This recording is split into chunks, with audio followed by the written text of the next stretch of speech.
The smell of baked mac and cheese and slow-simmered collard greens still lingered in the warm air of my living room. It was a typical Tuesday evening in our Atlanta home. The Georgia heat had already begun to seep through the window panes, even though it was barely April. I sat in my favorite floral armchair, the one where the fabric on the armrests had worn thin from years of anxious tapping. At 64, my bones weren't as quiet as they used to be. My knees hummed with a dull, familiar ache, a souvenir from 30 years of walking hospital floors as a registered nurse, and the extra night shifts I spent cleaning office buildings to keep a roof over our heads. But looking across the room, every ache felt worth it. Nia, my youngest at 16, was sitting cross-legged on the rug, her fingers clumsily finding chords on a second-hand acoustic guitar. On the sofa, 18-year-old Aaliyah was buried behind a wall of AP biology textbooks, her brow furrowed in that intense way that meant she was aiming for another A+. And out in the driveway, I could hear the rhythmic clinking of wrenches. Marcus, my 20-year-old grandson, was under the hood of his beat-up Honda Civic, trying to coax another 10,000 miles out of it. This was my sanctuary. This was the peace I had built with my bare hands, brick by painful brick. Then the doorbell rang. It wasn't the friendly, rapid tap of a neighbor coming to borrow sugar. It was 3 heavy, authoritative thuds that vibrated through the floorboards. "I'll get it, Nana," Nia called out, setting her guitar down. "No, baby, stay put. I'm up," I said, pushing myself out of the chair. A strange, cold prickle washed over the back of my neck. Call it a mother's intuition, or the residual trauma of a life that had rarely let me rest. But I knew, before my hand even touched the brass doorknob, that the world outside was about to break my door down. I pulled the door open. The porch light illuminated 3 figures. 2 were Atlanta police officers, their hands resting cautiously on their duty belts. The third was a white woman with a tight, uncompromising bun, wearing a gray pantsuit and a laminated ID badge that read Fulton County Child Protective Services. "Janica Vance?" the woman asked. Her voice was flat, devoid of any warmth. "That's me. Can I help you, officers? Has something happened in the neighborhood?" I asked, keeping my voice steady, though my heart had begun a frantic, terrifying drumbeat against my ribs. "Mrs. Vance, my name is Eleanor Higgins with CPS. We received an emergency petition filed at the county courthouse this afternoon," she said, stepping forward so the officers flanked her. "We are here to conduct a welfare check on the minors residing in this home." Aaliyah had come up behind me, peering over my shoulder. "Nana, what's going on?" "Go back to your books, baby. Nana's just talking to these folks," I murmured, my arm automatically shooting backward to shield her. I looked back at the social worker. "A welfare check? Lord have mercy, for what? My grandchildren are well fed, doing their homework, and have clean clothes on their backs. Who on earth called you?" Ms. Higgins looked down at the clipboard in her hands. She didn't look angry. She looked bureaucratic, which was somehow worse. "The petition wasn't filed by a neighbor, Mrs. Vance. It was an emergency writ of habeas corpus and an allegation of child endangerment and parental kidnapping." The words didn't make sense. They floated in the humid air between us like a foreign language. "Kidnapping? I have legal guardianship. I've raised these children for 13 years. Who is accusing me of kidnapping?" Ms. Higgins looked up, her eyes meeting mine. "Their biological mother, Maya Vance Dawson." The name hit me like a physical blow to the chest. The air left my lungs in a ragged gasp. My knees, already aching, threatened to buckle. Maya. For 13 years, that name had been a ghost in this house, a phantom that we only spoke of in hushed tones when the kids had nightmares. "That's a lie!" Marcus's voice boomed from the porch steps. He had come up from the driveway, his hands still stained with motor oil, his chest heaving. At 20, he was a tall, broad-shouldered young man, his jaw set with a protective fury. "Our mother is dead to us. She walked out. Nana raised us." "Sir, please step back," one of the officers said, a hand drifting closer to his radio. "Marcus, hush now. Don't give them a reason," I ordered, my voice snapping like a whip. He stopped, but his eyes burned holes into the officers. I turned back to the social worker, straightening my spine. I was 64 years old, a black woman in the South. I knew better than to show weakness or anger to the authorities on my front porch. "Ms. Higgins," I said, my voice trembling but loud enough for the neighborhood to hear. "I don't know what lies my daughter has put on that paper, But Maya abandoned these children 13 years ago. I have the guardianship papers in my safe." "Guardianship isn't adoption, Mrs. Vance," Ms. Higgins said clinically. "The biological mother is claiming you alienated the children from her, withheld contact, and that you are currently unfit to care for the minors due to declining mental health." Declining mental health? The sheer audacity of the lie made my blood boil. "I have a right to interview the minors," Ms. Higgins continued, "separately." For the next 2 hours, my home turned into an interrogation room. I sat on the porch with the officers while Ms. Higgins spoke to Aaliyah and Nia in the kitchen. Every minute felt like drowning. I could see Marcus pacing the lawn, his fists clenched.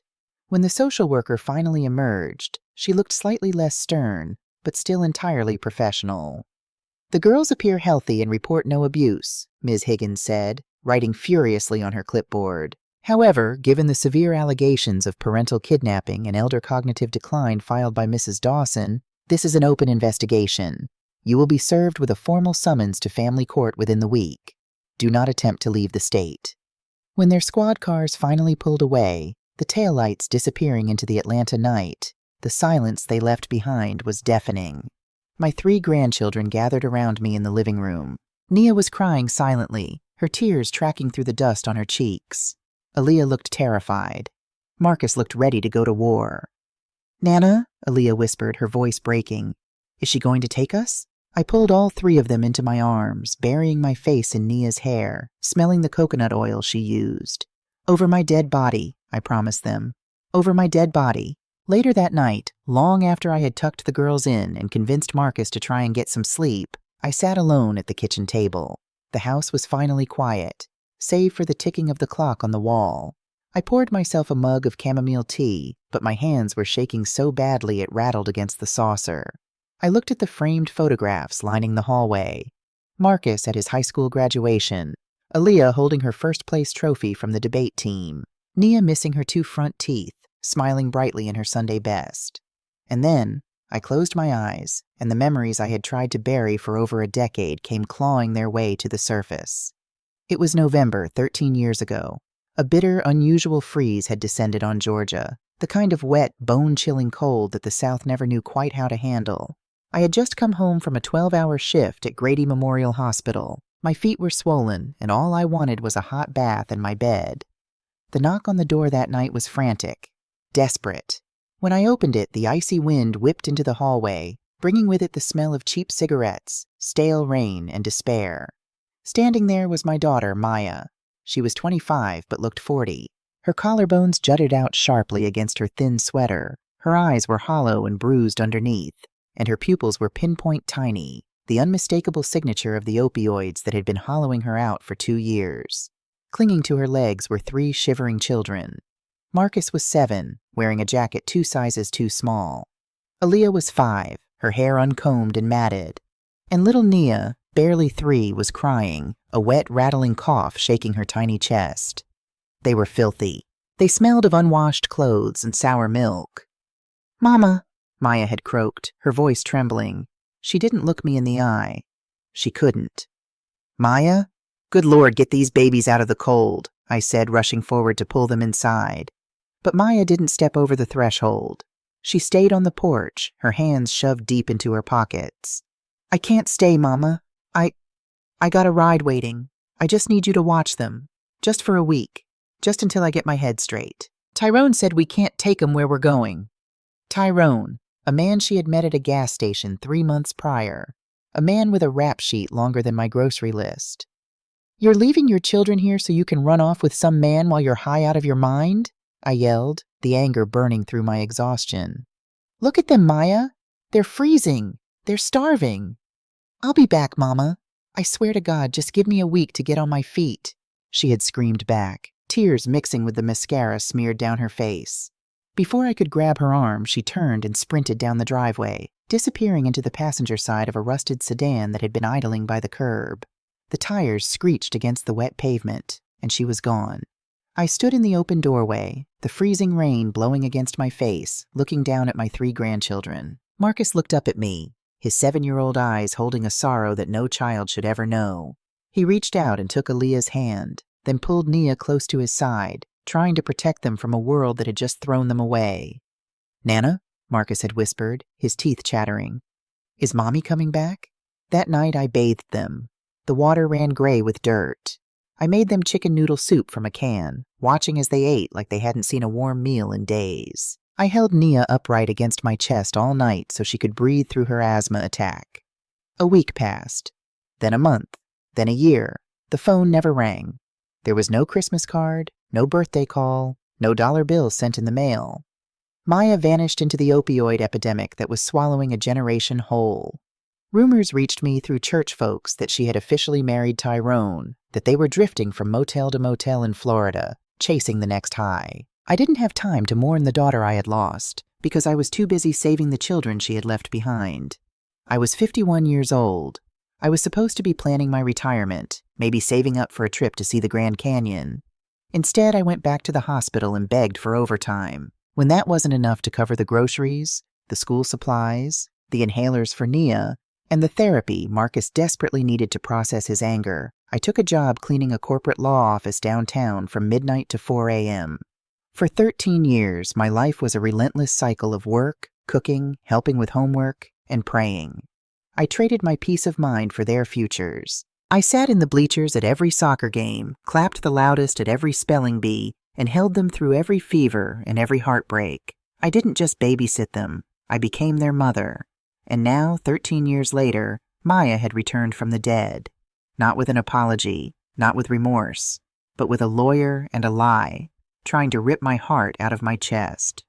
The morning after CPS showed up, I didn't go to work. I put on my best church suit, a navy blue skirt and a tailored jacket, pinned my hair back flawlessly, and drove downtown. If my daughter had found a lawyer, I needed one too. But my savings account held exactly $1,420, barely enough to cover a month's mortgage, let alone a retainer for a fancy downtown law firm. So I drove to the Atlanta Legal Aid Society.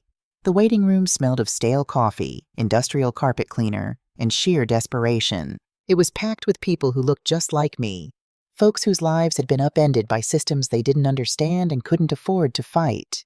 Mothers fighting evictions, grandfathers fighting for disability checks. I took a number and sat on a hard plastic chair for 4 hours, my hands tightly gripping the handles of my worn leather purse. Finally, a voice called out, "Mrs. Vance? Janica Vance?"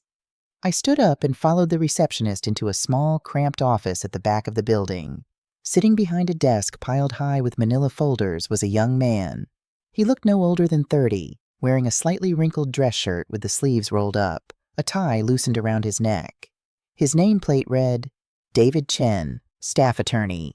He looked exhausted, but when he looked up at me, his eyes were sharp and attentive. "Mrs. Vance, please have a seat," David said, gesturing to the chair across from him.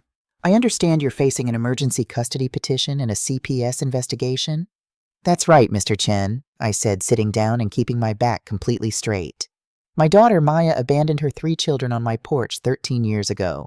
Now she's back, accusing me of kidnapping them and telling the county I've lost my mind." David's eyebrows furrowed. He pulled a yellow legal pad toward him. 13 years is a massive gap for a parent to suddenly file an emergency writ of habeas corpus. "Do you have a copy of the petition the social worker served you?" I reached into my purse, pulled out the folded, terrifying document Ms. Higgins had left on my kitchen table, and handed it to him. David put on a pair of wire-rimmed glasses and began to read. For the first 2 minutes, the room was silent except for the rustle of the paper. Then I watched as his expression shifted. The polite, tired demeanor of a public defender vanished, replaced by the narrowed, calculating gaze of a litigator who had just spotted a trap on the battlefield. He flipped to the last page, then back to the first. He looked at the court stamp, then at the signature line. "Mrs. Vance," David said slowly, taking off his glasses and looking at me. "Has your daughter historically had money? A good job? Assets?" I let out a bitter, humorless laugh. "Maya? The last time I saw her, she stole $40 out of my purse to buy pills. As far as I know, she's been married to a man who can't hold a job and they live hand to mouth. Why?" David turned the petition around and slid it across the desk toward me. He tapped a manicured finger on the letterhead printed at the top corner of the document. "Because this petition wasn't filed by a pro bono clinic. It wasn't written by someone representing themselves. "This was drafted and filed by Sterling, Vance, and Howell," David said, his voice lowering to a serious register. "Is that a bad thing?" I asked, my stomach nodding. "They are one of the most expensive, aggressive family law firms in Buckhead," David explained, leaning forward. "They charge a $500 consultation fee just to walk through their doors and a minimum $20,000 retainer to take a case to court.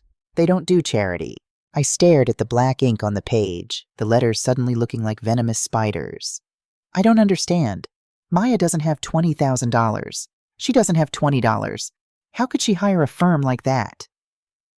David's dark eyes met mine. There was a profound, sad understanding in them. "Lawyers like that only take cases on contingency, meaning they only get paid if they win, if there is a massive payout at the end of the line. A pot of gold waiting to be claimed." He leaned back in his chair, folding his hands. "Mrs. Vance, people who have been absent for 13 years don't suddenly wake up and hire sharks to get their kids back out of the goodness of their hearts. Maya isn't here for her children." A cold dread began to pool in my stomach, freezing the blood in my veins. "Then what is she here for?" David looked down at his notes. "I don't know yet, but tell me about the children's biological father. Is he in the picture? Did he leave them anything?" "DeAndre?" I whispered, my mind racing. "DeAndre died in a scaffolding collapse at a construction site when Nia was just a baby. That was what sent Maya off the deep end in the first place." David sat up straight, his eyes widening slightly. "A construction collapse? Was there a wrongful death lawsuit? A settlement?" The memory hit me with the force of a freight train. Years ago, before Maya disappeared, there had been talk of a lawsuit against the construction company. But Maya was so deep into her addiction she never showed up to the hearings. A court-appointed guardian ad litem had taken over to protect the children's interests, placing the settlement into a blind trust. I had never touched it, never even thought about it, because we survived on my sweat and tears. I only knew that the money existed, locked away until the children were of legal age. "Yes," I breathed, the realization making me physically nauseous. "There was a trust fund established for the kids. I don't even know how much is in it. But Marcus turns 21 in 2 months. That's when the first portion of the trust unlocks." David let out a slow, heavy exhale, tossing his pen onto the desk. The pieces of the puzzle slammed together with sickening clarity. "There it is," David said quietly. "Your daughter didn't come back to be a mother, Mrs. Vance. She came back because in 2 months, Marcus is going to be sitting on a fortune. And as his biological mother, if she can prove you are unfit, if she can get custody and financial conservatorship over those kids..." He didn't have to finish the sentence. The math was horrifyingly simple. Maya hadn't come back to love them. She had come back to rob them. And she was willing to destroy my life, send me to jail, and rip my family apart to get her hands on that money. I looked at my worn hands, the calluses built from scrubbing floors to buy those kids winter coats. I thought about the fear in Aaliyah's eyes last night. I thought about Maya, somewhere in this city, plotting with high-priced lawyers to steal the future her children had suffered so much to reach. The fear that had gripped me since the knock on the door began to evaporate. In its place, a slow, burning, righteous fury ignited in my chest. A mother's fury, a grandmother's war cry. I looked across the desk at David Chen. "Mr. Chen," I said, my voice dropping to a low, steady timbre that brooked no argument. "I don't care what kind of fancy lawyers she has. I don't care what lies she tells the court. Maya walked out on us in the freezing rain, and I built a fire to keep my babies warm. She is not taking them from me." David smiled, a sharp, hungry smile of a lawyer ready for a fight. "Then we better get to work, Mrs. Vance, because the storm is already here." 3 days after my meeting at Legal Aid, my phone rang. It was David Chen. His voice, usually calm and measured, carried a sharp edge of urgency. "Mrs. Vance, I need you to come down to the office. I pulled the probate records on DeAndre's estate. You need to see this in person." When I arrived, David didn't bother with pleasantries. He had a thick stack of manila folders spread across his desk, the fluorescent light bouncing off pages of dense legal jargon. He gestured for me to sit down. "I told you Sterling, Vance, and Howell wouldn't get out of bed for a standard child custody dispute," David began, leaning forward and resting his elbows on the desk. I dug into the wrongful death suit involving the children's father. I assumed it was a standard workers' compensation payout. It wasn't. I frowned, adjusting my purse on my lap. DeAndre was a good man, but he was just a scaffolding rigger, Mr. Chen. We always assumed the company settled for enough to cover a college fund. The company didn't just settle, Mrs. Vance. They were found grossly negligent. They had ignored safety citations for months before that scaffolding collapsed, David explained, sliding a document toward me. The court-appointed guardian ad litem secured a structured settlement for the 3 minors. It was placed into an ironclad trust, entirely shielded from Maya because of her documented substance abuse at the time. He paused, letting the silence stretch for a moment. The trust isn't $50,000, Mrs. Vance. It's $1.5 million. The room spun. The air in my lungs turned to lead. $1 million? $500,000 for each child, David confirmed quietly, with compounding interest over 13 years. Marcus's portion unlocks the day he turns 21.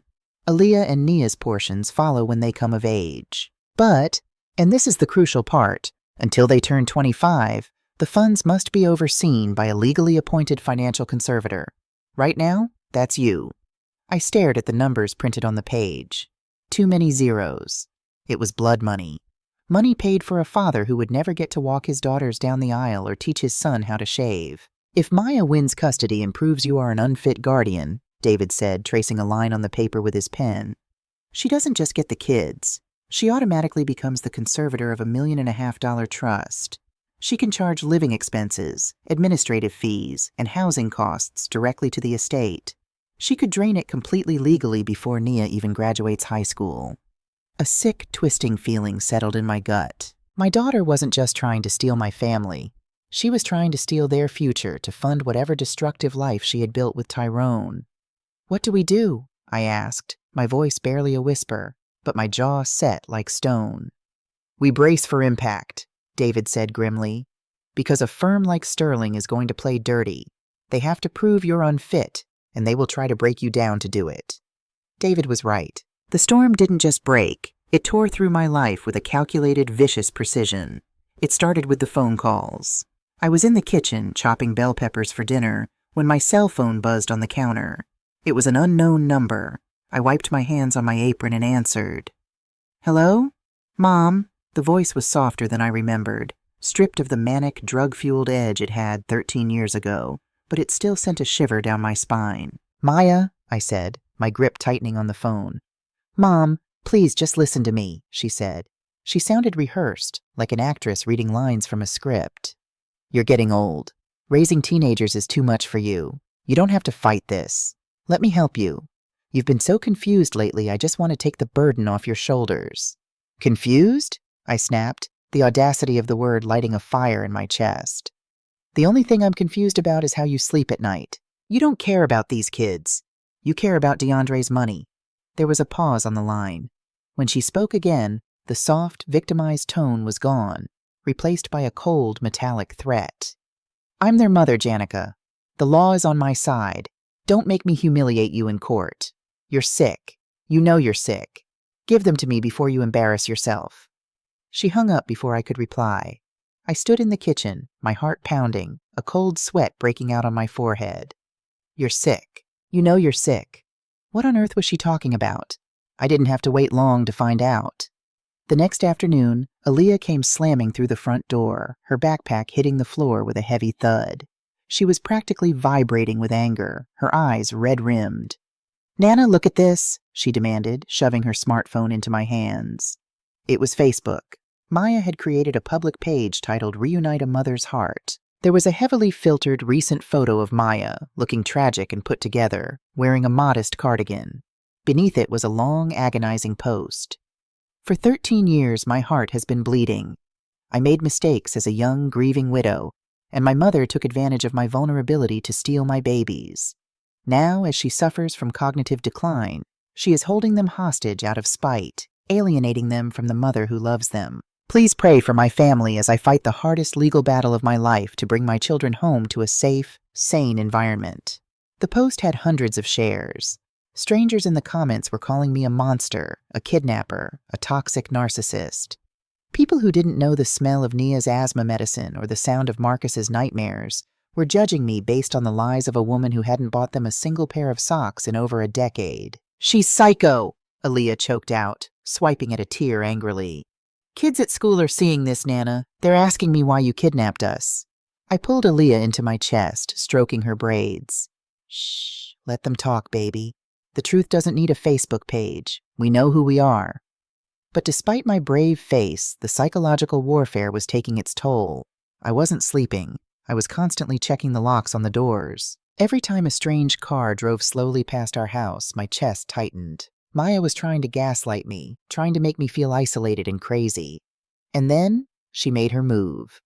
It was a rainy Thursday. I had just walked out of the CVS pharmacy, holding a plastic bag with Nia's prescription refills. As I unlocked my car, a man in a beige windbreaker stepped out from behind a concrete pillar.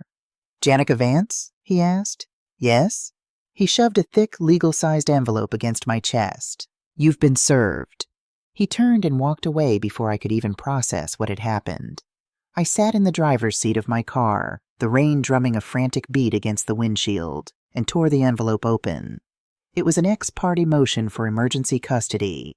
My eyes scanned the dense legal text, my heart dropping into my stomach. An ex parte motion meant Maya's lawyers were asking a judge to grant her immediate temporary custody of Nia and Aaliyah, without me even having the chance to defend myself in court. It was a legal ambush reserved for situations where children were in immediate, life-threatening danger. I flipped to the attached exhibits, the evidence they were using to justify this extreme measure. And there it was. Exhibit B, a medical record from the Emory Senior Cognitive Clinic, dated 14 months ago. The breath caught in my throat. 14 months ago, I had been working 60 hours a week. I was exhausted, stressed, and I had misplaced my car keys a few times. I had forgotten to turn off the stove one evening. Terrified that I was failing the kids, I had gone to a free clinic for a memory screening. The doctor had told me I was perfectly fine, just suffering from severe burnout and sleep deprivation. He had recommended vitamins and rest. But Sterling, Vance, and Howell had gotten a hold of the intake form, likely through Maya accessing old insurance portals, and they had twisted it. The motion didn't mention my clean bill of health. It only highlighted my self-reported symptoms. Patient reports confusion, leaving stove on, misplacing items. The legal brief attached to it was ruthless. It painted a picture of a 64-year-old woman descending into advanced dementia, living in a hazardous home, incapable of administering medication to a minor with asthma. Maya was claiming that if the girls weren't removed immediately, their lives were in danger. If a judge read this one-sided fabricated horror story, they could sign the order today. The police could be at my door tonight to take my girls away. Panic, cold and sharp, seized me. I threw the car into gear and drove home faster than the law allowed, my hands gripping the steering wheel so hard my knuckles turned white. I burst through the front door. "Marcus, Aaliyah!" They came running out of the kitchen, taking one look at my face and knowing something was terribly wrong. I was shaking as I dialed David Chen's number on speakerphone. He picked up on the second ring. "David, they served me," I gasped, pacing the living room. "An emergency motion. They're saying I have dementia. They used that clinic visit from last year. They want to take the girls tonight." I heard David swear under his breath, a sharp, uncharacteristic sound. "It's a dirty trick. They filed it late in the day, hoping a fatigued judge will just rubber stamp it to be safe. Janica, listen to me. I need medical proof that you are sound of mind, and I need it right now. If I can't file an emergency countermotion with evidence before the courthouse closes in 2 hours, the judge might sign it." "How?" I cried, tears of frustration finally spilling over. "My primary care doctor is out of town. I can't get a neurological evaluation in 2 hours." The room fell dead silent. I looked at my grandchildren. For 13 years, I had been their shield. But looking at them now, I realized they weren't little children huddled on a freezing porch anymore. They were young adults, forged in the fire of our survival. Marcus stepped forward. He took the phone from my trembling hand. "Mr. Chen, this is Marcus."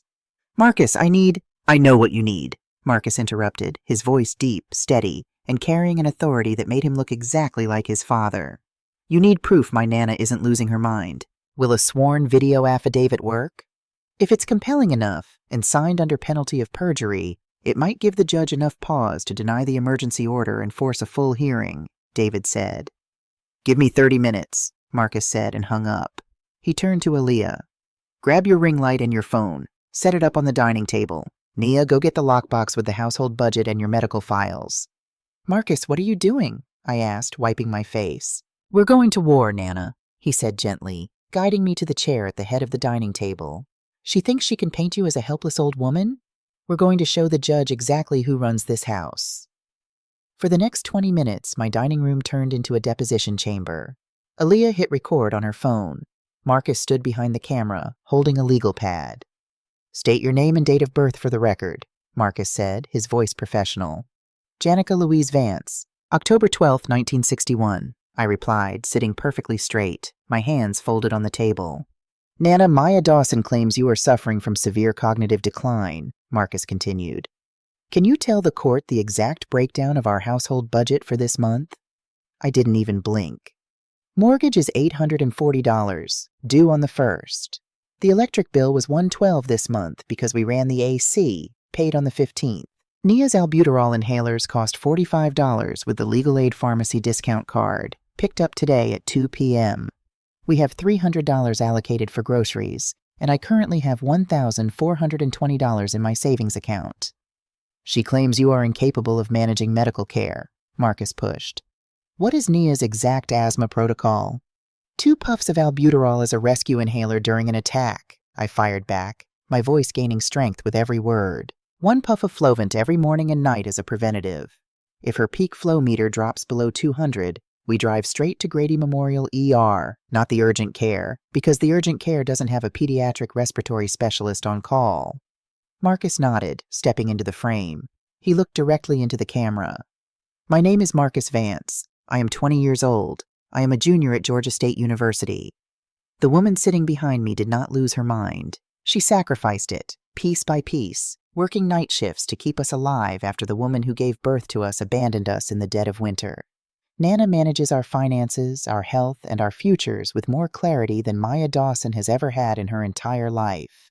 If you sign an order taking my sisters away from the only mother we have ever known, you are not protecting children. You are aiding and abetting a kidnapper." Aaliyah stopped the recording. She was crying, but she had a fierce, defiant smile on her face. She uploaded the video to a secure drive and emailed it directly to David Chen, along with scans of my perfectly balanced checkbook and Nia's meticulously kept medical log. The next hour was the longest of my life. We sat in the living room, holding hands in silence, watching the clock tick closer to 5 p.m. when the courthouse would close. If the phone didn't ring, the police could arrive at any moment. At 4:52 p.m., my phone buzzed. I hit speakerphone. "Mrs. Vance?" David's voice came through, sounding out of breath but triumphant. "I got the video. I ran it straight to the judge's chambers. He watched it."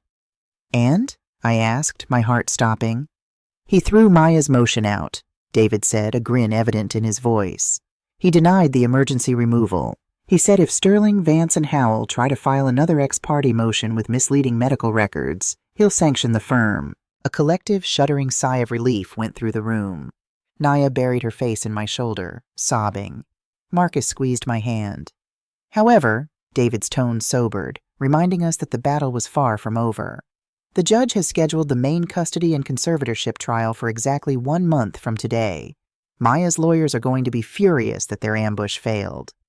In that courtroom, they aren't going to rely on fake medical records. They are going to attack your character, your income, and everything you've ever done. We won the skirmish, Janica, but the war is about to begin." I looked around my living room, at the worn furniture, the textbooks, the guitar, at the 3 beautiful, strong children who had just fought to protect me the same way I had always protected them. "Let them come, David," I said, my voice steady, anchored by the love of the family I had built. "I've been fighting for these kids for 13 years. I'm not about to stop now." The Fulton County Family Court building was a looming structure of cold marble and unforgiving fluorescent lights. It smelled of floor wax, stale coffee, and the metallic tang of anxious sweat. For 13 years, I had scrubbed floors in buildings just like this one, rendering myself invisible so my grandchildren could have a future. But today, I wasn't wearing a janitor's uniform. I wore my Sunday best, my spine steel straight, walking through those heavy oak doors not as a worker, but as a mother going to war. I sat at the defendant's table next to David Chen. Behind me, in the gallery, sat Marcus and Aaliyah. I had insisted Nia stay at school. She was too young to hear the poison that was about to be spilled in this room. Across the aisle sat Maya, Seeing her in the harsh light of the courtroom took my breath away for a fraction of a second. She didn't look like the skeletal, desperate addict who had vanished into the freezing rain all those years ago. She wore a demure, pastel pink dress, her hair blown out into soft curls. She wore minimal makeup, just enough to highlight the perfectly timed, tragic tears brimming in her eyes. She was playing the part of the reformed, grieving mother to absolute perfection. Beside her was Tyrone, looking deeply uncomfortable in a suit that pulled too tight across his shoulders. And flanking them was Arthur Sterling, a silver-haired $1,000-an-hour shark in a bespoke Italian suit. He looked at David Chen, my tired legal aid lawyer with his off-the-rack jacket, with a smirk of absolute disdain. Judge Theodore Mason, a stern man with 30 years on the bench, struck his gavel. Court is in session. We are here to hear the petition for a modification of custody and conservatorship filed by the biological mother, Maya Vance Dawson. Mr. Sterling stood up first. His voice was smooth, practiced, and dripping with manufactured empathy. Your Honor, Sterling began, pacing slowly. This is a story of a tragic misunderstanding. 13 years ago, my client was a young, grieving widow suffering from severe, undiagnosed postpartum depression. Seeking help, she temporarily left her children in the care of her mother, Janica Vance. But when my client recovered, when she finally got on her feet and reached out, the door was slammed in her face. I gripped the edge of the wooden table so hard my fingernails dug into the grain. Liar. For over a decade, Sterling continued, his voice rising in faux indignation, Mrs. Vance has engaged in a textbook case of grandparent alienation syndrome. She changed her phone number. She moved. She poisoned these children's minds against their biological mother, while slowly succumbing to the cognitive decline of her own advanced age. My client is clean, married, and owns a home. She is simply asking this court to right a 13-year wrong and return her children and the management of their rightful estate to her. When Maya took the stand, it was a masterclass in manipulation. She cried softly, dabbing her eyes with a tissue. She talked about how much she missed her babies, how she had an empty bedroom waiting for them, how she had supposedly sent letters that I had maliciously intercepted and burned. I just want to be a mother again, Maya choked out, looking pleadingly at the judge. My mom, she just couldn't let go. She wanted them for herself. I was so scared of her, Your Honor. I didn't react. I didn't shake my head or scoff. I sat perfectly still, radiating a cold, quiet dignity. I let her dig her own grave. Then Sterling called Tyrone to the stand to establish the stable household waiting for my grandchildren. Tyrone shuffled up, taking the oath. He testified that he had a steady part-time job driving a delivery truck, that he had been clean for 10 years, and that he fully supported his wife taking her children back. No further questions, Sterling said smugly, returning to his seat. David Chen stood up. He buttoned his suit jacket, picked up his yellow legal pad, and walked toward the witness stand. He didn't look intimidated by Sterling's expensive suit. He looked like a man holding a lit match in a room full of gasoline. Mr. Dawson, David said, his voice polite but incredibly sharp. You testified that you have a stable home ready for these teenagers. A 3-bedroom house in Decatur, correct? Yes, sir, Tyrone nodded. And you work part-time as a driver, making roughly $22,000 a year? Tyrone shifted uncomfortably. Yes, but Maya's looking for work too. I see, David said, pulling a document from his folder. Mr. Dawson, are you aware that exactly 14 days ago, the bank initiated foreclosure proceedings on that 3-bedroom house due to 6 months of unpaid mortgage? Sterling shot up. Objection. Relevance. It goes directly to the petitioner's claim of providing a stable home, Your Honor, David countered smoothly. Overruled. The witness will answer, Judge Mason said, peering over his glasses. Tyrone swallowed hard, sweat beading on his forehead. We hit a rough patch, but Maya said we were coming into some money soon. She said we'd get retroactive child support from her mom, and that we'd have the kids' living expenses covered by the state once we got custody. David stopped pacing. He turned slowly, looking directly at Tyrone. Did your wife tell you she was going to use state welfare to save your house, Mr. Dawson? Objection, Sterling barked. Withdrawn, David said quickly. He took 2 steps closer to the stand. Mr. Dawson, what exactly did your wife tell you about her mother, Janica Vance?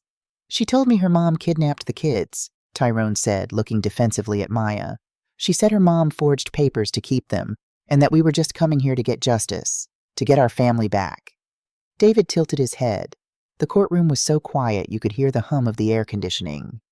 Justice, I see. Mr. Dawson, did your wife ever mention a man named DeAndre, the children's late father? Tyrone frowned, clearly confused. She mentioned him once, said he died a long time ago. Why? David didn't look at Tyrone. He looked dead at Maya. Did she happen to mention that DeAndre's wrongful death lawsuit resulted in a structured trust fund for these 3 children? A trust fund that currently holds $1.5 million? And that the biological parent who gains custody automatically gains conservatorship over that cash? The color instantly drained from Tyrone's face. He blinked, once, twice. His eyes darted from David Chen to the judge and finally rested on his wife. 1 point? What? Tyrone stammered, his voice cracking.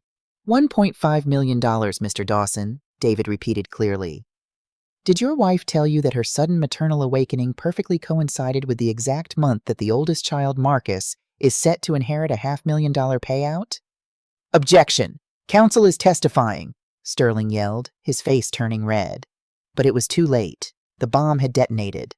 Tyrone gripped the edges of the witness box, his knuckles turning white. He stared at Maya, the betrayal washing over his features in real time.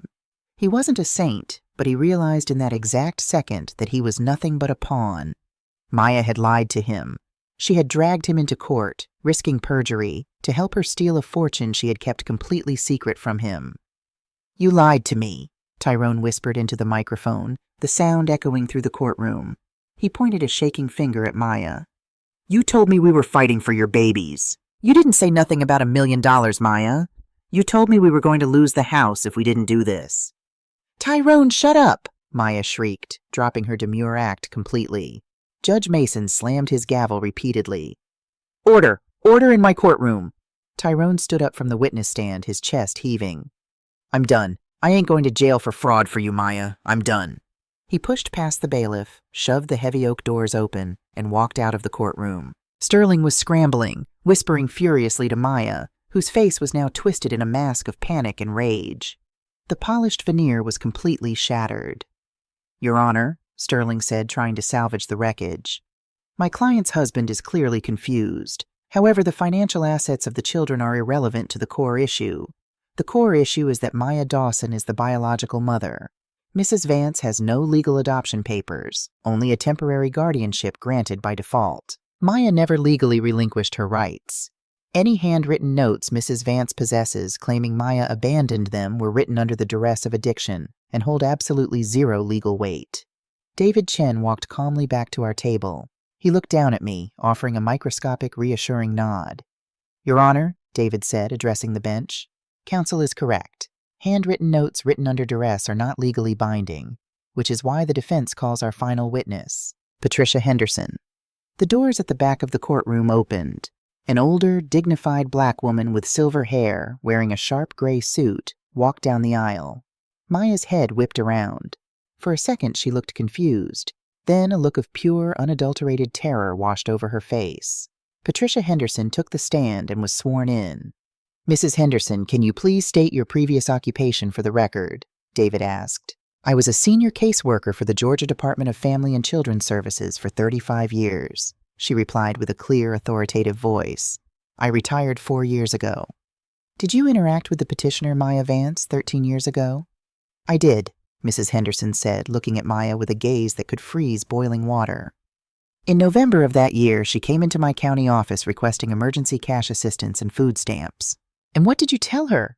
David asked, approaching the stand with a document in his hand.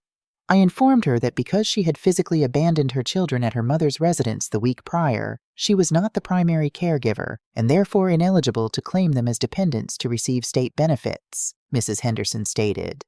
David held up the piece of paper. Your Honor, I would like to enter Exhibit D into evidence. He handed a copy to the bailiff, who passed it to the judge, and then dropped a copy squarely in front of Arthur Sterling. Sterling picked it up. I watched the color drain from the expensive lawyer's face. He looked at Maya as if she were a rabid animal he had just discovered in his briefcase. Mrs. Henderson, David said, his voice echoing in the absolute silence of the room. Can you read to the court what Exhibit D is? "It is a state of Georgia voluntary relinquishment of parental rights form," Mrs. Henderson read. It states, "I, Maya Vance, being of sound mind and not under immediate duress, do hereby permanently, voluntarily, and irrevocably surrender all parental rights, claims, and physical custody of my 3 minor children to Janica Vance." And is it signed? It is signed by Maya Vance, and it is countersigned and stamped by myself, a licensed notary public for the state of Georgia. David leaned against the jury box. "Mrs. Henderson, Sterling claims his client was insane with grief and addiction. Why would she sign such a permanent, devastating document?" Mrs. Henderson's expression hardened into pure disgust. "Because at the time, the state was running a pilot program offering a one-time $500 emergency relocation grant for single individuals. She wanted the cash, but to get it as a single adult, she had to prove she had no dependents. So she signed her children away." The courtroom collectively stopped breathing. "Let the record reflect," David said, his voice quiet but echoing like thunder, "that Maya Dawson did not lose her children to a kidnapping grandmother. She sold them for $500. Maya burst into hysterical sobs. "It's a lie. I didn't know what I was signing. I was high." "You passed a mandatory cognitive sobriety check administered by a state worker before the notary stamp was applied," David fired back instantly. "You knew exactly what you were doing. You traded 3 human lives for $500, and now you have the audacity to walk into this court and demand $1.5 million. "No further questions," David said in disgust, turning his back on her. Sterling didn't even stand up to cross-examine. He was packing his expensive leather briefcase. He knew a lost cause and a malpractice suit waiting to happen when he saw one. Judge Mason took off his glasses. He pinched the bridge of his nose, his face dark with a judicial rage I had never seen before. He looked down at Maya, who was weeping with her head on the table. Before the judge could speak, Marcus stood up from the gallery. "Your Honor, may I speak?" "Strictly speaking, it is highly irregular," Judge Mason said gently. "But given the circumstances, son, I will allow it." Marcus walked to the wooden partition separating the gallery from the court. He didn't look at Maya. He looked only at the judge. "My name is Marcus Vance. In 2 months, I will be 21. I understand there is money waiting for me. Money my biological father left because he died. But I want this court to know that I am already the richest man in Atlanta." Marcus turned his head, his dark eyes meeting mine. Tears streamed down his face, but his voice never wavered. "Because for 13 years I watched the woman sitting at that table, my Nana, work until her hands bled. She cleaned toilets so I could buy my first suit for a college interview. She went hungry so my sisters could have asthma medicine. The woman crying at the plaintiff's table sold us for $500 to go get high. But Janica Vance bought us back with 13 years of her blood, sweat, and absolute unconditional love. Do whatever you have to do with the money, Your Honor. But don't you dare insult us by calling that woman our mother. Nana is our mother." Aaliyah was sobbing openly in the gallery. I pressed my hand to my mouth, the tears I had held back for a decade finally falling freely, washing away the bitter exhaustion. Judge Mason cleared his throat. It sounded thick with emotion.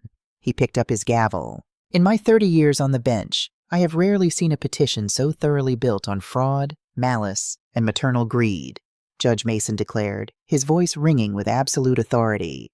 "Maya Vance Dawson, your petition for custody is denied with extreme prejudice. Furthermore, the temporary guardianship currently held by Janica Vance is hereby converted into permanent, irrevocable legal custody and sole financial conservatorship over the minors and their respective trusts." Maya let out a wail, but the judge wasn't finished. "Mrs. Dawson, you have utilized this court to perpetrate a fraud, submitting deceptive medical records and committing perjury on the stand. I am directing the court clerk to forward a full transcript of today's proceedings to the district attorney's office with a strong recommendation to investigate you for felony perjury and attempted extortion. You are ordered to have 0 contact with Janica Vance or the minor children. If you come within 500 feet of them, you will be arrested." The gavel slammed down. The sharp crack sounded like a gunshot, echoing off the marble walls, signaling the absolute and final destruction of Maya's horrific plan. "Court is adjourned." As the bailiff moved to escort a screaming, devastated Maya out of the room, David Chen turned to me. He looked exhausted, but he had a brilliant, triumphant smile on his face. He extended his hand. I didn't shake it. I pulled the young lawyer into a tight, fierce hug. "Thank you," I whispered into his shoulder. "Thank you for saving my family." I walked out of the courtroom with my arms wrapped around Marcus and Aaliyah. The Atlanta sun hit my face as we pushed through the heavy doors. For the first time in 13 years, the phantom shadow of my daughter was gone. We had won. The millions were safe, the children were safe, and my name was cleared. But as we walked to the car, I felt a strange, cold prickle on the back of my neck. I had pushed a desperate, greedy, and unstable woman completely into a corner. Maya had just lost her husband, her case, and any hope of saving herself from financial ruin. She was facing potential jail time. She had absolutely nothing left to lose. And as I would soon find out, a mother fighting for money is dangerous. But a narcissist who has been humiliated and backed into a corner is lethal. For 2 weeks after the trial, the air in our house felt lighter than it had in over a decade. The heavy, suffocating dread that had lived in my chest was finally gone. Judge Mason had signed the permanent custody orders, sealing the trust fund and my guardianship in ironclad legal ink. Marcus was busy planning a modest barbecue for his 21st birthday. Aaliyah was buried in college applications, her laughter ringing through the hallways again. But as I stood at this kitchen sink one gloomy Tuesday afternoon, watching the gray Atlanta sky threaten to pour, the hairs on my arms stood up. A mother knows. Even when the paperwork is signed and the gavel has fallen, a mother knows when the danger hasn't truly passed. Maya had lost everything in that courtroom. Tyrone had filed for divorce and kicked her out the very next day. Sterling's law firm had dropped her and was likely suing her for the costs of their fraudulent case. And the district attorney was breathing down her neck for perjury. She was a woman drowning in a storm of her own making, and drowning people will grab onto anything, or anyone, to keep from going under. At 4:15 p.m., my phone vibrated on the counter. It was a text from Nia. "Nana, I'm scared. Mom is here at the bandroom parking lot. She said you were in a car crash and she needs to take me to Grady Hospital right now. Is it true?" The ceramic plate I was washing slipped from my soapy hands and shattered against the bottom of the sink. "Do not get in the car. I am perfectly fine. Lock yourself in the bandroom. I am calling the police and I am on my way." I typed the message with shaking thumbs and hit send. A second later, my phone pinged with a reply. But it wasn't from Nia. "If you call the cops, you'll never see her again. Come to the overflow lot behind the football bleachers. Come alone. Bring the trust conservatorship papers and a pen." The blood in my veins turned to ice. Maya hadn't just bypassed the restraining order.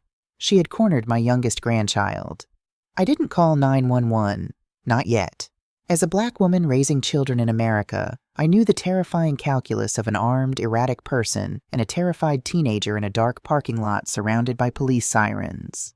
If I called the cops now, Maya might panic. Someone could get shot. I had to de-escalate this myself. I had to get my baby girl out of the line of fire. I grabbed my car keys, ran to my old sedan, and drove toward the high school like a woman possessed. The rain began to fall in heavy, angry sheets, slapping against my windshield. I prayed the whole way, not a quiet, polite prayer, but the desperate, roaring prayer of a matriarch going into battle. I whipped into the back entrance of the high school. The overflow parking lot behind the bleachers was isolated, bordered by a dense line of Georgia pines. There, idling in the pouring rain, was a beat-up silver Nissan.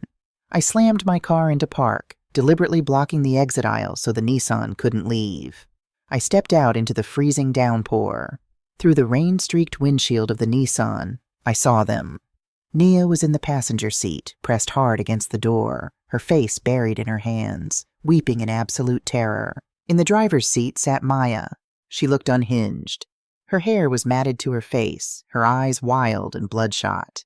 She had one hand gripping the steering wheel and the other holding something silver and sharp against the center console. A box cutter. I didn't hesitate. I didn't cower. I walked straight up to the driver's side window and slammed the flat of my palm against the glass. "Unlock this door, Maya!" I roared, my voice cutting through the sound of the rain. Maya flinched, but she rolled the window down exactly 2 inches. "Did you bring the papers?" she screamed, her voice cracking with hysteria. "Sign the transfer, Mom. I swear to God I'll drive out of this state right now. I have nothing left. They're taking everything from me." "You did this to yourself," I yelled back, stepping closer until my face was inches from the glass. "You lied to the court. You lied to your husband. You are not taking my granddaughter down with you. She's my daughter, Maya shrieked, waving the box cutter wildly. Naya screamed and curled into a tighter ball. I gave birth to her. The money belongs to me. If I don't get out of Atlanta, they're going to put me in a cage. I looked at the silver blade trembling in her hand. A wave of profound, suffocating sorrow washed over me, immediately followed by a surge of absolute, unyielding power. There were no lawyers here, no judges, no polished oak tables to hide behind. This was just a mother and the child who had lost her way. "Put the knife down, Maya," I said. My voice dropped. It wasn't a yell anymore. It was the low, dangerous, bone-deep tone of a mother who had reached her absolute limit. It was the voice that had stopped her in her tracks when she was a rebellious teenager. "No! I need the money. I said put it down," I commanded, my voice echoing off the metal bleachers. Maya froze. Her chest heaved. "Look at you," I said, the rain soaking through my church clothes, my eyes locked onto hers with a fierce, unwavering intensity. "Look at what you have become. You think you're a monster? You think holding a knife makes you powerful? It doesn't. It makes you a coward. You were a coward 13 years ago when you left them on my porch because motherhood was too hard. And you're a coward today, holding a terrified 16-year-old girl hostage because you don't want to face the consequences of your own actions." Maya's hand began to shake violently. The box cutter wavered. "You want to kill somebody?" I challenged, stepping back and throwing my arms wide open in the rain. "Then come out here and kill me. Come on. Step out of that car and cut me down. Because that is the only way you are driving out of this parking lot with that child. You will have to drive over my dead body." "Mom, stop," Maya sobbed, her tough exterior finally fracturing. "No, you stop," I fired back. "You have broken this family's heart for the last time. You want to know why you lost the case? Why Tyrone left you? Because you love the high, the money, and the victim routine more than you ever loved your own flesh and blood. You are broken, Maya, and neither I nor this child can fix you." Maya stared at me. The manic, desperate energy in her eyes suddenly shattered, replaced by an abyss of realizing exactly what she had done. She looked over at Naya, who was shaking uncontrollably, hyperventilating. For the first time in 13 years, I saw my daughter actually look at her child. Not as a paycheck, not as a pawn, but as a human being she was traumatizing. Maya dropped the box cutter. It clattered into the cup holder. She hit the unlock button on the doors, buried her face in the steering wheel, and let out a guttural, agonizing scream of pure grief. I ripped the passenger door open. Naya practically fell out of the car and into my arms. I pulled her tight against my chest, wrapping my coat around her shivering shoulders. "I got you, baby," I whispered, kissing the top of her head. "Nana's got you. It's over." Behind us, red and blue lights began to flash against the rain. The school's security officer had noticed my car blocking the exit and called the precinct. 2 police cruisers pulled into the lot, officers stepping out with their hands on their holsters. I held Nia with one arm and raised my other hand toward the officers. "It's over," I called out to them. "Nobody is hurt. She's unarmed." The officers approached the Nissan. Maya didn't fight them. She didn't argue. She stepped out of his car slowly, her hands raised, the rain washing away the last traces of the makeup she had worn to court. As they handcuffed her and guided her toward the cruiser, she turned her head and looked back at me. There was no anger left in her eyes, only a profound, devastating emptiness. "I'm sorry, Mama," she whispered into the rain. I stood in the parking lot, holding the granddaughter she had abandoned, and watched the police car drive away. The storm was finally breaking. 6 months later, the air was crisp with the arrival of autumn. Our backyard was strung with warm yellow fairy lights, and the smell of barbecue filled the air. Marcus was standing by the grill, flipping burgers and laughing loudly with a group of his college friends. He was 21 now. A man. Aaliyah was sitting on the patio, proudly wearing a sweatshirt from the university she would be attending in the spring. Nia was sitting next to her, strumming her guitar, the trauma of the parking lot slowly fading into a bad memory, healed by therapy and the relentless safety of our home. The trust fund had officially unlocked. Marcus had sat down with David Chen and a financial advisor, moving the funds into secure investments for his sisters. But the very first thing he had done with his share was march down to the bank and pay off the remaining balance of my mortgage. "You bought us our lives, Nana," he had told me, handing me the zero balance statement. Now nobody can ever take your home." I watched them from the kitchen window, sipping a cup of hot tea, a deep, abiding peace settling into my bones. There had been a plea deal. Because Maya had dropped the weapon and surrendered, and because David Chen and I had advocated for a mental health diversion rather than maximum prison time, Maya was sentenced to 3 years in a secure, state-mandated psychiatric and rehabilitation facility. She was diagnosed with severe borderline personality disorder and substance relapse. I didn't hate her. I don't think a mother can ever truly hate her child, no matter how much poison they bring into the world. But I knew the boundaries now. I knew that love didn't mean allowing yourself to be destroyed.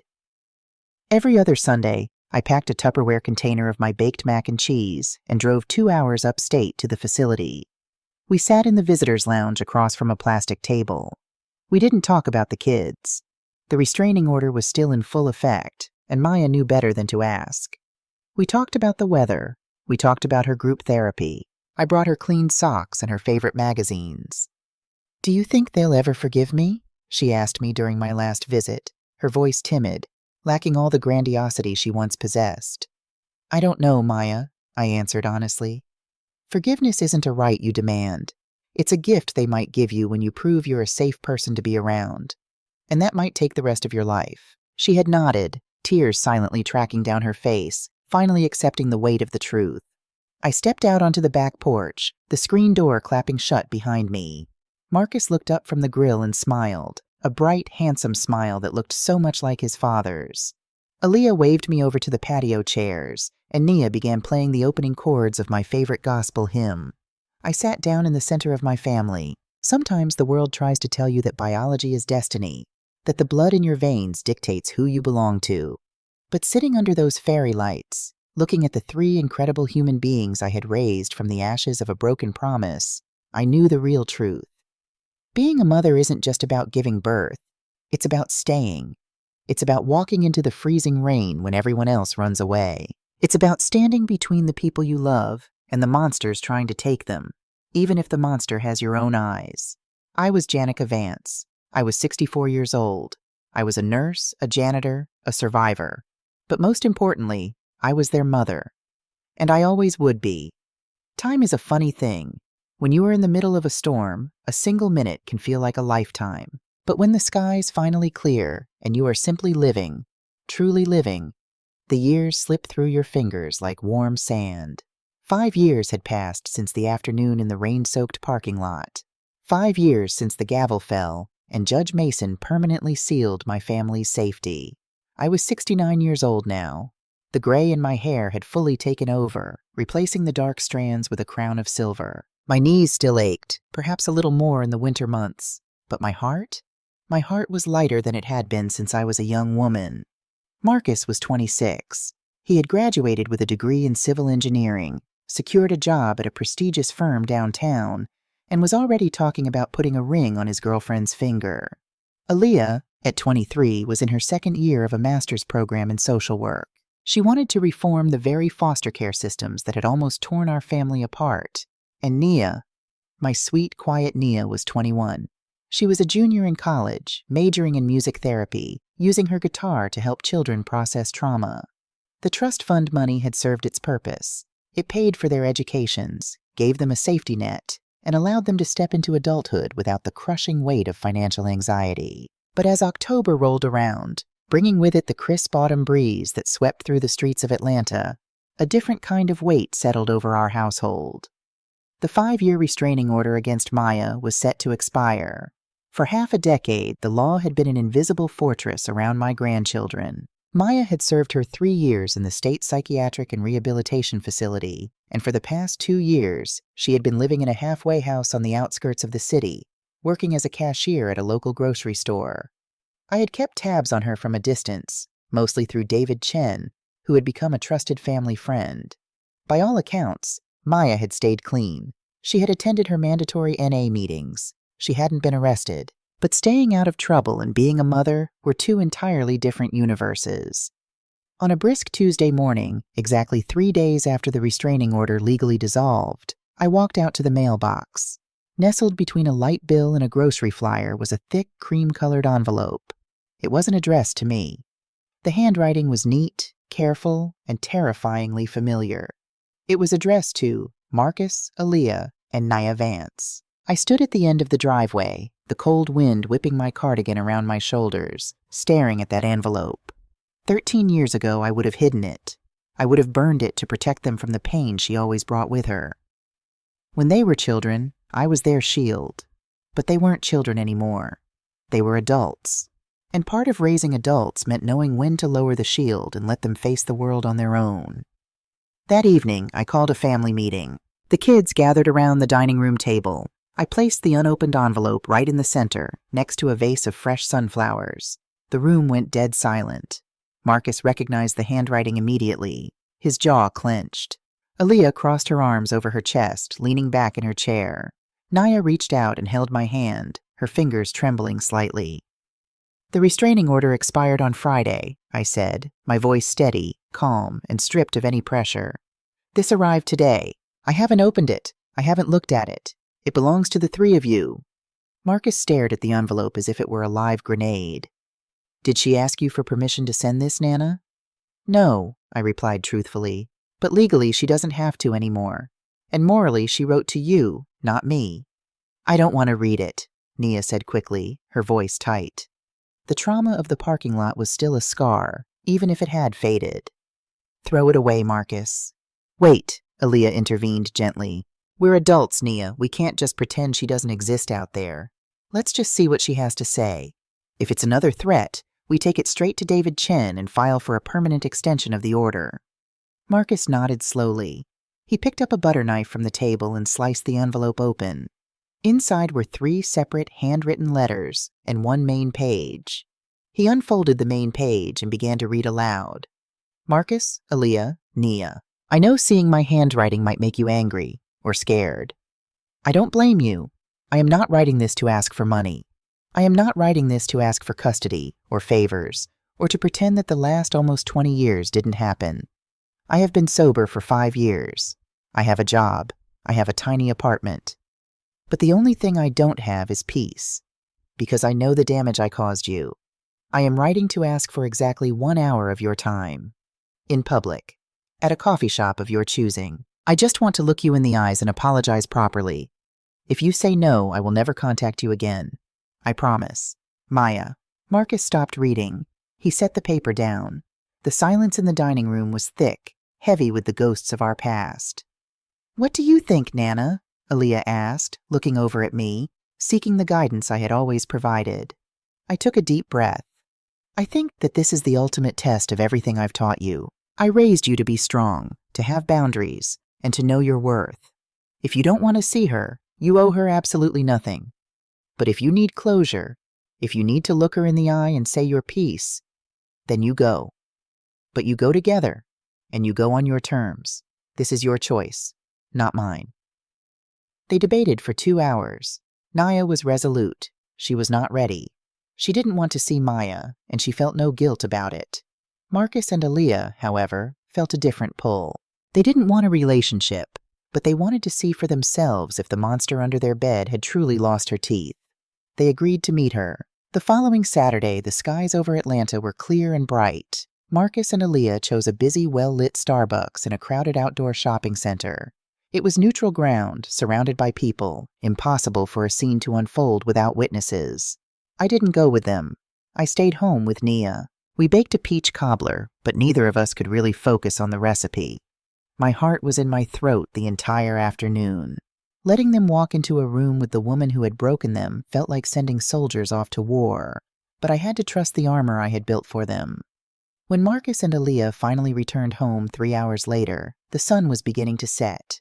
I met them at the front door, wiping flour from my hands. "Well?" I asked, searching their faces. They didn't look traumatized. They didn't look broken. If anything, they looked incredibly tired, but deeply at peace. They sat me down in the living room and told me everything.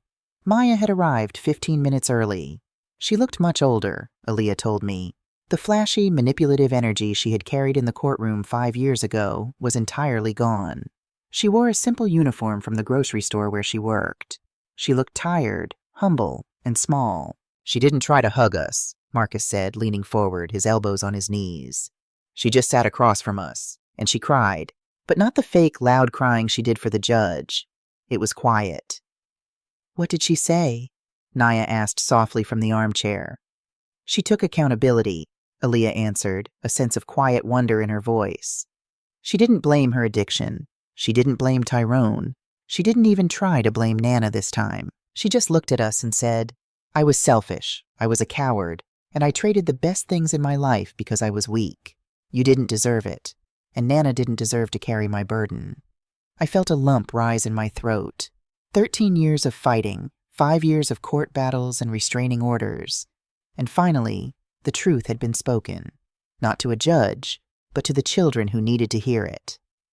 "Did she ask to come back into your lives?" I asked cautiously. Marcus shook his head. "She asked if she could send an email once or twice a year, just to know we were alive and okay. I told her yes, but I also laid down the law.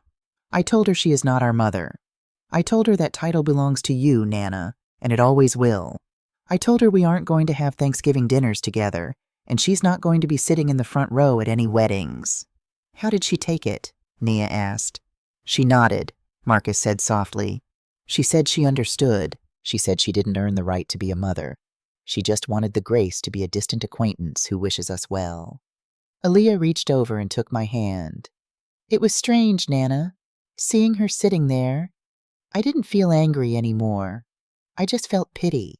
She missed out on everything. She missed my graduation. She missed Marcus becoming a man. She missed Nia's music. She's living in a tiny room, ringing up groceries, completely alone. Her punishment isn't jail. Her punishment is having to wake up every day and realize exactly what she threw away." Tears pricked the corners of my eyes, but they were tears of profound relief. My grandchildren had faced the source of their deepest trauma, and they hadn't broken. They had looked Maya in the eye, accepted her apology, and firmly, politely, kept the door closed. They had protected their peace. That night, after the house was quiet and the kids had gone to their rooms, I walked out to the back porch. The air was cool, the crickets humming their familiar southern lullaby. For nearly 20 years, my entire identity had been wrapped up in being the shield, the warrior grandmother, the woman who fought the courts, worked the midnight shifts, and stood in front of a knife to protect her babies. But as I looked up at the stars, I realized my war was finally, truly over. I had won, not just because I kept Maya from stealing their trust fund, not just because I won permanent custody in a court of law. I had won because I raised 3 human beings who were capable of immense empathy, but who also possessed unbreakable boundaries. I had raised adults who knew the difference between offering forgiveness and allowing abuse. A few weeks later, I received a letter of my own. It was a single piece of notebook paper slipped under the front door while I was at the grocery store. I recognized Maya's handwriting immediately. "Mom, they grew up so beautiful. They are strong and smart, and they carry themselves with so much dignity.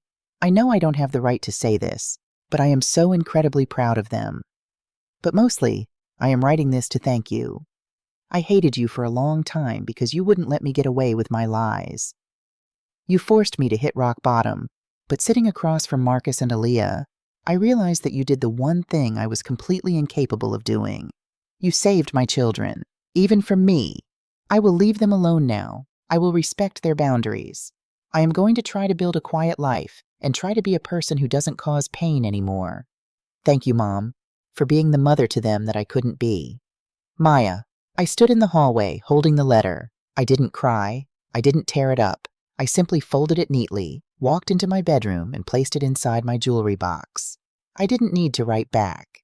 Some chapters are meant to be closed quietly. Tomorrow, Marcus was coming over to fix the squeaky hinge on the front door. Aaliyah was bringing her new boyfriend over for dinner, and Nia had a solo in the university's winter concert next week. Life was moving forward, bright and unburdened. I am Janica Vance. I am a Black woman, a grandmother, and a mother who went to the ends of the earth to protect her own.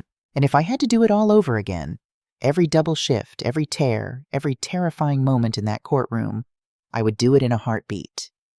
Because love isn't just a feeling. Love is an action. Love is staying. And as the morning sun broke over the horizon, casting a warm golden glow through the windows of my living room, I knew that the love I had planted in this house would outlive us all.